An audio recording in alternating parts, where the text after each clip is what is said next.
ক্রমাগত নারী ও শিশু ধর্ষণ, খুন ও নির্যাতনের প্রতিবাদে 33% মহিলা সংরক্ষণ বিল কার্যকরের দাবিতে গর্জে উঠল ধর্মনগর ও কৈলাসহর জেলা মহিলা কংগ্রেস সমিতি। Bureau report, Dharmanagar live.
আমাদের মূলত সর্বভারতীয় মহিলা কংগ্রেসের সভানেত্রী অলকা লাম্বাজির নির্দেশে আমাদের যে বিগত লোকসভার প্রাক মুহূর্তে যে 33% রিজার্ভেশন বিল এটা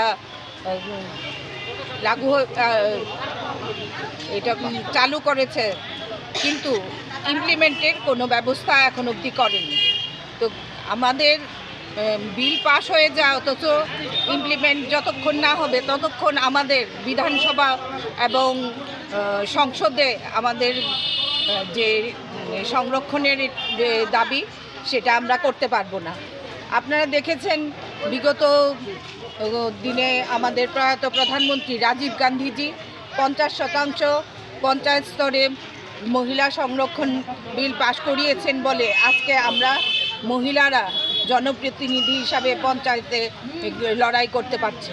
তো সেটা আমরা চাই, আমাদের যে অধিকার সেটা যেন অবিলম্বে মোদী সরকার এটা বাস্তবায়িত করে। এবং আপনারা দেখেছেন ক্রমাগতভাবে ত্রিপুরা রাজ্যে যে নারীদের উপর অত্যাচার, নির্যাতন এবং ধর্ষণ একের পর এক চলছে, তার কোনো প্রতিকার এই বিজেপি সরকার করতে পারেনি।